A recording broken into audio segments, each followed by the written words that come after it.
Welcome to the Next Generation Dog Podcast, hosted by Melinda Benbow of Urban Uplander Pet Care and Bethany Carter of Sanguine Moon Kennels. Join Melinda and Bethany as they discuss dog breeds, sports, training, health, and much more with special guests. Tune in weekly for all things dedicated to dogs.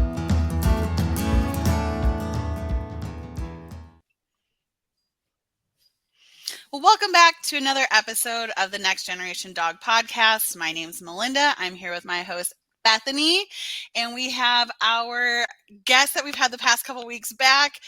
She's just too good to get rid of. Her name is Kat with Standing Stone Kennels. Kat, thank you again for joining us.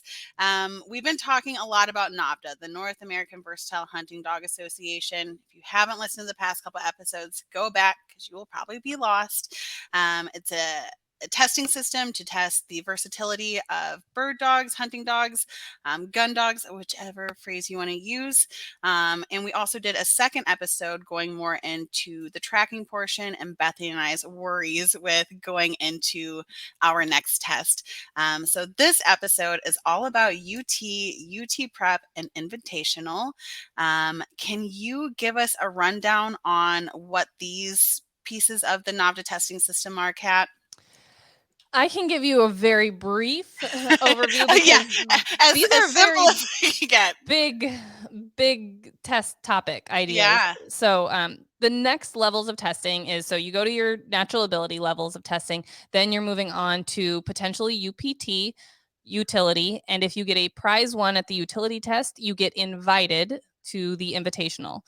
So just like the NA tests, there are utility tests and UPT tests at all these different chapters in the spring, in the fall, whenever chapters have tests. But the invitational is a one-shot wonder that you get an opportunity to go and test once a year if you qualified the previous year. So if you got a prize one utility dog in 2022, you are invited to participate in the invitational in 2023. That makes sense. So it sounds like UTP prerequisite to invitational is UT prize one. Correct. Awesome. Whew, that sounds intense. So when it comes to NA test to the jump of UT, what are the differences of those two tests? It's a pretty big jump, in all honesty. I also feel like it's a pretty big jump in the AKC testing system from junior hunter to senior hunter, and then a little bit of a jump from senior hunter to master hunter, and same in UPT to utility. It's a pretty small jump in steadiness and obedience mostly, but we're looking at other things as well, from a length of time in the field. Your duck search is going to be a little bit different, and your steadiness sequence at the blind is going to be different between UPT and utility, but they are both really great tests, not only to work with your dog towards, as well as a handler to get more confident and comfortable handling your dog at these type of events. I think that UPT gets overlooked, and people are always like, oh, I've got to go to utility. Well, if your dog's not quite ready for utility, it's a really good opportunity to run them through the UPT test, because the steadiness and the retrieve is a little bit, I don't want to say more lax, but it doesn't have as high a standard from the completion of the retrieve can be, a step away instead of a perfect polished swing into a heel type of presentation of the retrieve. The steadiness is steady to shot instead of having to be steady to scent for that retrieve. So if you're not quite there from your utility testing prep, UPT is a good option. I mean, it sounds like, prep. It's a great way to get ready for UT. Well, Bethany has her foundation bitch, Stitch, who I'm getting a puppy from this year. I'm super excited. Her stud got a prize one, so he has his invitational invite. But I know Bethany now is also looking to acquire the same prize for Stitch. Bethany, do you want to go ahead and take this over and get you and Stitch ready for these tests? Oh my gosh, yes. I have so many questions. So we jump, I think one of the major challenges for me was jumping into, it's a duck search, right? There is a duck search. Yes. versus, and so there's several components. Can you tell me the components that are included? Is it similar to like an NA test where we have a water, a search, a hunt, or a tracking and a hunt portion, or how is the setup? So it's broken down into two major phases. So you've got your field phase and your water phase. And then in the water phase, there's different aspects. So for the water phase, you'd be looking at the duck search. You'd be looking at the steadiness and remain by blind sequence. I think walking at heel is part of that because that's part of that by the blind sequence. The field portion is going to be your hunting, pointing portion, as well as there's a drag portion of that side of things. So there are just two phases, basically. You're looking at water and field, but then there's different parts in each of those phases. Okay. I would say that on average, most people are most intimidated by the duck search, and they're like, "Oh my gosh, the duck search! It's a big deal." And yes, you absolutely have to get a 4 in duck search if you want to get a prize 1 at the utility level test. So whereas you can get a 3 in your steadiness and maybe a 3 in your retrieve, as long as everything else kind of works out for you, and still get a prize 1 in a utility test. And everyone's looking for that coveted prize 1 so that they have the opportunity to go to the invitational if they'd like. But do not be discouraged. If you get any prize at the UPT or the utility level test, you've got a very nice bird dog that you've put a lot of time and training into. So just if you don't get that prize 1, don't think, I better throw my dog out and start over. No, you got a nice dog. No, it kind of goes back to as I'm weaning this litter and starting to prepare for that utility, we talk about those real life scenarios. So I'm sending my foundation bitch stitch off to go snow goose hunting in Illinois in a couple of weeks. So I'm hoping that also starts to kind of reiterate for her some of those ideas. Now with the utility test, they don't necessarily have to find the duck. Is that correct? I've been told by a couple of different chapters that they will sometimes practically bury the bird to ensure that the dog doesn't find it. So it does not have to find the duck to get a 4 in search. What we want to see is a dog that's continuously expanding and covering more and more ground of that marsh, if you will, and not giving up, not coming in, standing back at the handler's side, not just milling around in front of them in the water, or just staying on the bank. We want to see a dog that is continuously expanding that search with the purpose of finding that game. If they do find the duck, they do need to retrieve it to hand. That's part of this process. It's not like, I found this duck and I decided to bury it, or I decided to eat it, or I decided to run away with it. Well, we got to finish the retrieve now. So that's why, some people are like, you just don't want to find that duck. Well, if your dog's prepared and can do all this, then absolutely find the duck. Complete this part of it.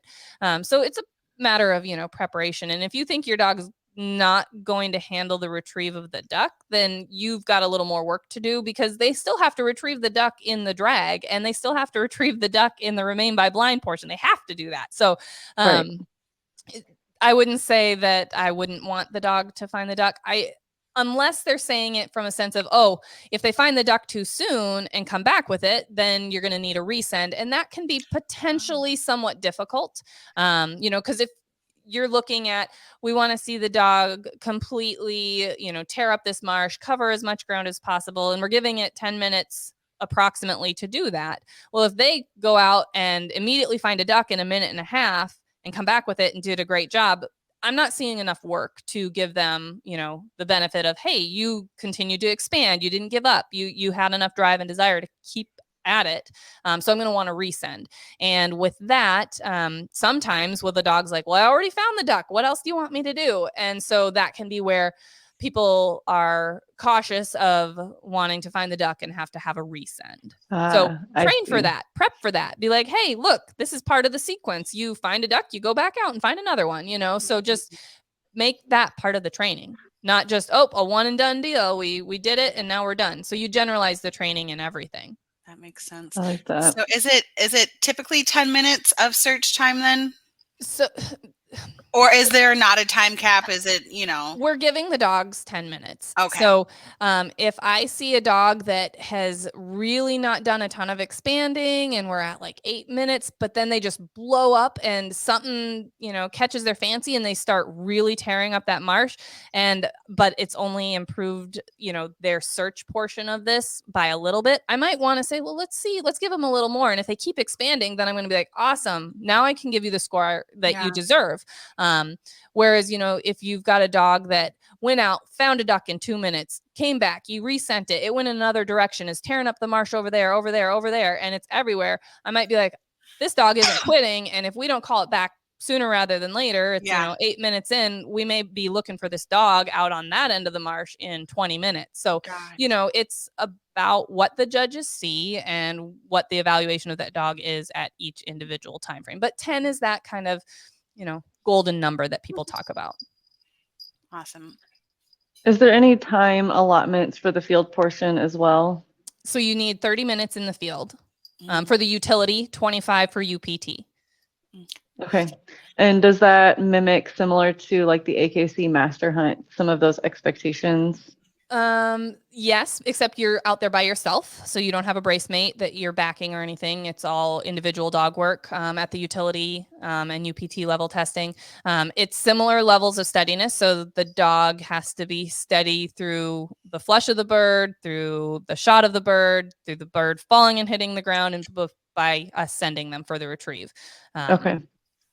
So yes, similar steadiness expectations, except the big difference is in AKC, if your dog, hops or tries to break on a retrieve and you whoa them, you're still done. Whereas in the utility test, if your dog has one bad bird and, tries to break and you whoa them and stop them, and then they handle the rest of that sequence clean and have a whole bunch more bird opportunities really steady, you're still going to have the opportunity to get a prize one and walk away that day with, the title that you're looking for. Yeah. Can you break down some of the scoring? I read one of the NAVDA books, not necessarily written by NAVDA, but it was the breeding of the versatile hunting dog. And I think they mentioned about the scoring system that the same numerical score could fall into two different categories, whether it be a prize one or a prize two. Yes. So let me pull up my scorecard here. I don't know if you guys can see that. So in the rules and aims book from NAVDA, they have sample of the scorecards, which is really cool because this is like one of the hardest things to explain to people, and why I highly recommend going to a rules and aims clinic. It's going to break down how things are scored, what we're looking at, and then how the scorecards work, because they're kind of complex and it's kind of a mathematical equation. But if you're looking down your scorecard, for example, you could get a 2.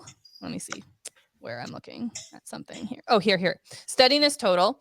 So this is for your field portion. Let's say you get a 2 in your steadiness total. That could either signify a prize 2 or a prize 3. But what we're looking at is everything in that prize 2 or prize 3. So let's say your steadiness was a 2, but your retrieve of shot bird was only a 1. That means you're going to get a prize 3 in that situation, because the 1 of shot bird is a prize 3. So even though you got prize 2 potential work in your steadiness, you did prize 3 work in your retrieve. So you can only get that prize 3. Does that make somewhat sense? It's complicated, like I said, and can be very confusing. Like stamina is another one. You could either get a prize 1 with a 3 in stamina or a prize 2 with a 3 in stamina. But it depends on what you got in all aspects of the test. It's going to determine your overall score. Okay. So in some of those grading curriculums, can you kind of elaborate what judges are looking for? Like when you say stamina, are we looking for a balls to the wall GSP, right? Or are we looking for a dog that just consistently is staying mature and hunting? Yeah, so it's not about style and how hard they're hunting and how big they're hunting, but are they actively hunting? Are they plodding around, stopping, standing there, waiting for you to walk up to them because they're just out of shape? They don't have the stamina to continue hunting. Or the same with the duck search. You know, if you've got a dog that is just swimming and then quits because they're like, man, I'm too tired to do this, that's going to affect your stamina. And it's one of those things that the judge has to determine, are we looking at a stamina issue, or maybe we're looking at a desire issue? And you have to see the overall picture of that day. You know, maybe the dog's like, I don't have the desire to chase ducks in a marsh. Like, I just want to stand here and eat grass. Yeah. But maybe it is a stamina issue and the dog is just not in the right condition and shape to perform all day long. They're really trying, but they just can't do it. So absolutely. Yeah. So I interesting. like how you've broken, even from our other episodes. It's not one thing I never thought of was how much you guys, you know, it's in AKC, you know, okay, they're looking at this, they're looking at that. It's this one brace. Maybe there's a couple more braces. They have nothing to do with each other. You know, it seems like you guys are really not just focusing on this phase, but you're collectively looking at all these things and adding it together.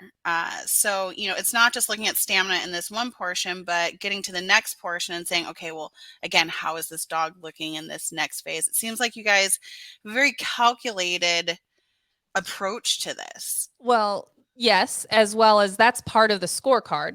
So again, this is all backwards and stuff. I'm trying to figure out how this thing works. Okay. You might just have to do a screen grab. We'll get it. But so you're scoring across for, let's say, your search for duck, which is a big one that everyone wants. So you're scoring across and you're giving an overall score across for your search of duck. But each thing goes down and you've got your nose, desire, cooperation, and obedience. So in each area, your search of duck, your walking at heel, your steadiness by blind, all of those things have the potential of a nose, desire, cooperation, and obedience score that carries down and gives you your overall scores for those things that then come across. Yeah. So it's like it's a grid and a mathematical equation and all the things. But what we like to say, whether you're judging NA, utility, UPT, is that number that you read off at the end of the day should tell you a picture of what that dog was. So if, you know, your dog, let's say, got at your NA test, got a 3 in water, most likely it's also going to affect their desire or their cooperation score. Why did they get a 3 in water? Was it because they didn't want to really swim really well for you? So was it a desire issue? Or did they get a 3 in water because they swam really well, but they would not come out of the water, and then they grabbed the bumper and played chase and keep away all over the place? And maybe that doesn't actually affect your water score. Maybe you got a 4 in water, but your dog still did that. And we saw a cooperation issue throughout the test where we were in the field and the puppy just wanted to play chase and keep away and wouldn't come back after the chase of the bird multiple times. But they found a lot of birds. That was great. They searched well. But overall, this dog has a cooperation issue, we would say, you know. So that score at the end of the day paints a picture of what that dog really was in all those aspects of the test throughout the day. Absolutely. Absolutely. Yeah. I never thought of it like that before. I mean, even when you mentioned in our tracking phase, you know, if your dog points that bird at the end of that track, you know, we're considering that based, you know, with what we saw in the field. I think that's really neat that we're not just writing dogs off. We're still, you know, let's see if these traits that we were looking for in other areas shine through in these other spaces, and we can take that into consideration. That's crazy. Yes, absolutely. It's a fun process. And when you figure out how the scoring works, it makes a lot of sense. So that's why I said those rules and aims clinics, super valuable. They're not necessarily teaching you how to prepare or how to handle a dog, but they're teaching you what the scoring system is looking for and how that scoring system works and how the scorecards work. And it makes a lot more sense that way, especially when you're listening at the end of the day to all these numbers be read off. You're like, I know what that means. And I know, you know, that there's a multiplier, and that's why, you know, how does a bunch of 4s add up to, you know, a 200? Well, yes. How does that work? Well, yeah. Absolutely. It's quite interesting. So is there anything that a dog could do that would immediately disqualify them? Leash your dog, thank you for your time. Could it be like in a retrieve, whether they dropped the duck, picked it back up? Is there anything of that nature that we should know? Unless it's a safety issue for the judges or other dogs or handler or something like that, typically not. Like if we're doing physical attributes or even throughout the other parts of the test and the dog is constantly trying to attack the judges or the gunners or whoever's out there with them, that's going to be an issue. That's where we're going to be like, we're done. We're not having that liability anymore. Please never bring your dog back again. Yeah. But from a standpoint of, let's say on the drag, your dog goes out, finds the duck, picks up the duck, chews the duck, leaves the duck, comes back. So it abandoned the game and mutilated it. So if it does that, you're not going to get the score you want in that part of the test, but you're going to be able to continue the test and see what else happens. Now, knowing what just happened and your dog didn't complete the drag, you got a 0 there, so you're not going to get a prize, but it's not only good sportsmanship to finish and to see, what else do I need to work on? It's important to see, does that show holes in other parts of your training and where you're going to need to do more work. So though you may not get a prize at the end of the day for something like that, and your dog doesn't stand steady through any portion of the test, you're still going to get a score. It might not be the score you were hoping for. It won't be a prize, but you can still finish the day for sure. Okay, very different grading. It's not pick you up and head to the trailer. Yeah, I think that's a great note in general. The last NA test I went to, I was surprised how many people did their first portion and were like, I'm leaving. My dog did so bad. I'm not even going to stay for the next couple portions. And I get that feeling of defeat, because even during that same test, I looked at Bethany, who was there taking pictures, like, we're like not getting a prize at all, right? But I'm gonna stay and I'm gonna finish this through. There's people here volunteering. There's judges that are here. There are people that put these events together. And there's other people that didn't get into the test because you took a spot. Absolutely. So you stay. I mean, even if it's just for the sportsmanship of it, for the training, because again, even if your dog doesn't do great, these are great training notes to get back to the field and figure out what to do next. But I think that's a wonderful point that you made. Stick it through. I have a wonderful example of this. I was at a test. I'm not going to name names or anything like that, but I was at a test judging and there were these 2 short hair litter mates running. And I don't think the owner did much prep work, like 0 prep work, right? And they are just out there running their dog, and the field portion did not go great. There was a lot of dogs running away, running off, having to go find the dogs in the cover, not pointing birds, so we're not looking at really great scores as far as our field portion goes at this point. Water portion is next and tracking is last this time. The water goes and a lot of more running off. We're seeing a theme here. The dogs aren't super cooperative. And at the end of the water, the owner wanted to pull. Was like, I'm embarrassed. I feel bad. We're slowing down the rest of the test. These dogs are doing terrible. I just want to be done. And as a judging team, we said, we understand, you're probably not going to get, the score you were hoping for. And we understand that you feel a little embarrassed. We get that, but please don't quit. Please don't give up on them. Let's just give them one more chance. These 2 dogs came out and did the best tracks I have ever seen, especially, and not just out of short hairs, but like the best tracks, like 300-yard tracks. And these dogs had never seen a pheasant.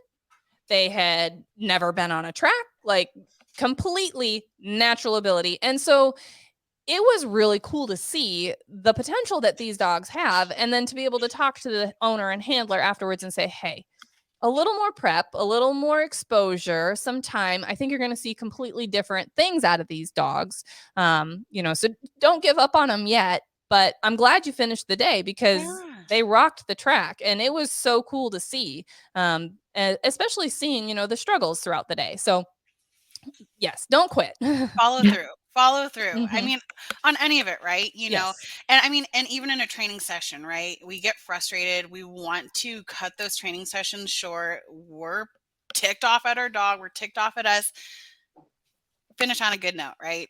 Even if it's just, let me just have my dog do something real quick they know how to do, they do really well. Let me bury these rough emotions because, like we said, success is reinforcing, but also being able to finish on being lighthearted, not taking ourselves so seriously.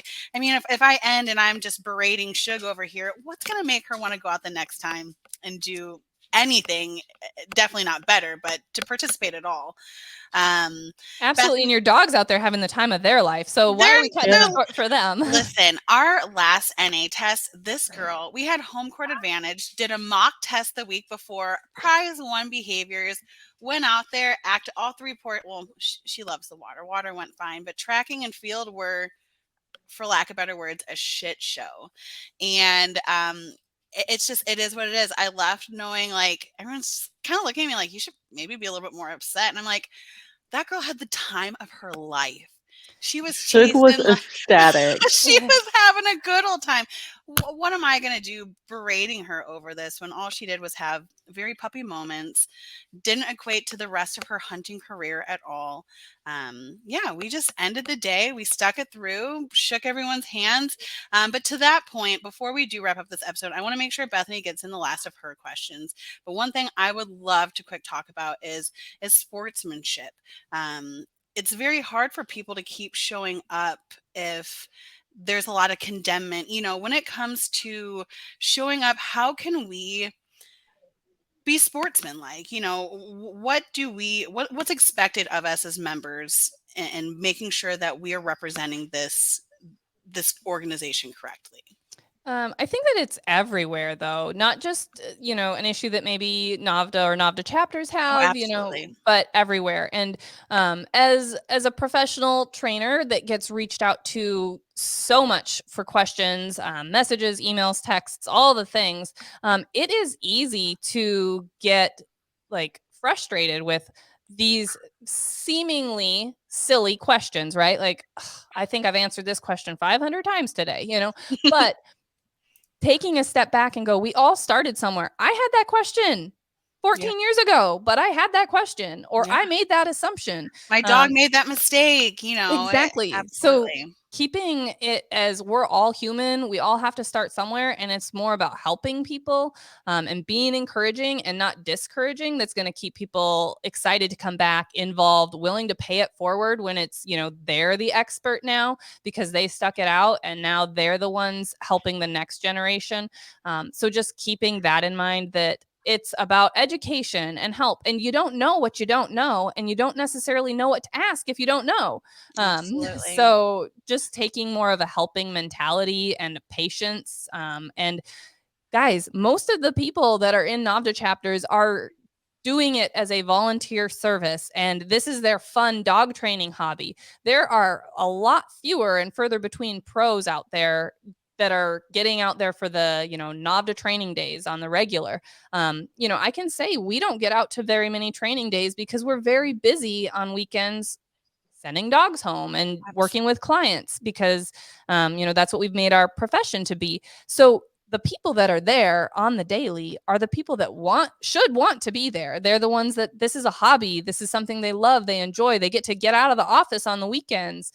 Same with the volunteers. So keep that in mind, that this is supposed to be a positive, fun, place for growth, not, hey, it's better than the office, right?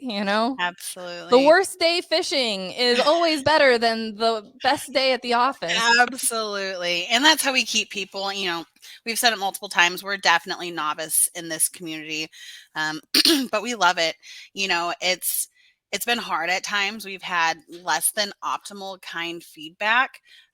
But to those getting into it, those people don't represent these whole organizations at all. And the only way you fail is if you stop showing up. So there's wonderful people like Kat in these environments who are cheering you on, giving you the information. You can also sign up for that Patreon to get some feedback. But I did want to touch on that because I know it can be disheartening for some new people, especially when you get feedback from a judge and you start looking at your dog like, oh God, it's just part of the journey. And just because you're a judge doesn't mean you're the perfect person. Everybody has bad days, things like that. You can't just let one bad apple ruin the barrel. Give it a second chance. Reach out to somebody else that's a mentor that you could ask questions to. Don't just give up because one person was rotten to you. Absolutely. It's in anything that you can have a bad experience anywhere. Absolutely. Well, before we wrap up, Bethany, let's make sure Stitch is ready to go. You got any more questions, girlfriend?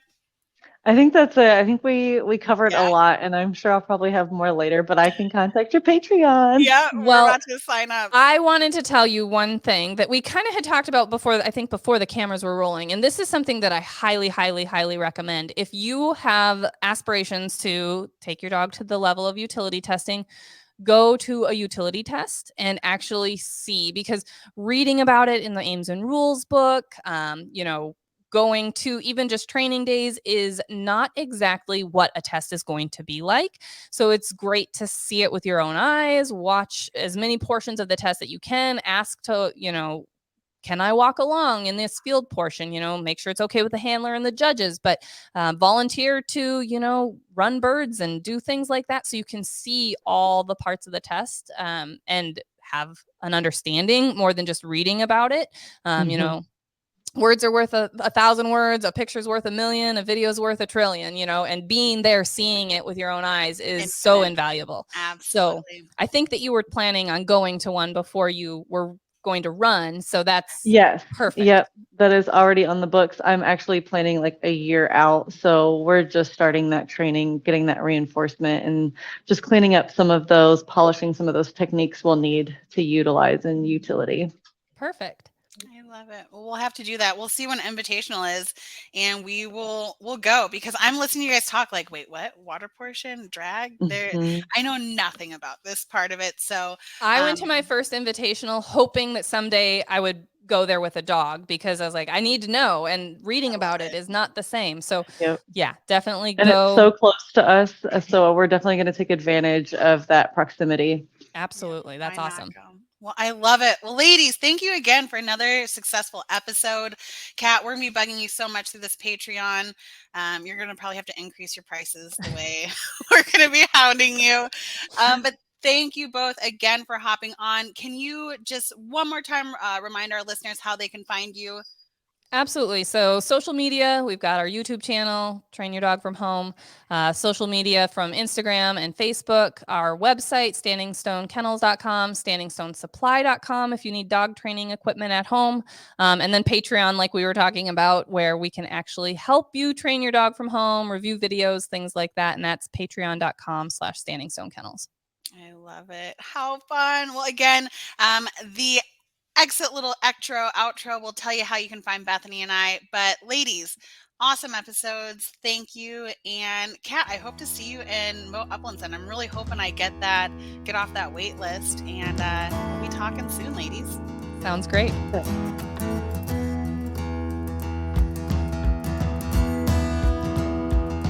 Thank you for listening to this episode of the Next Generation Dog Podcast. Weekly episodes are released on Fridays on Spotify and YouTube. Please follow the Next Gen Dog Pod on YouTube, Spotify, Instagram, and Facebook for even more content dedicated to all things dogs. Follow Urban Uplander Pet Care and Sanguine Moon Kennels on Instagram and Facebook.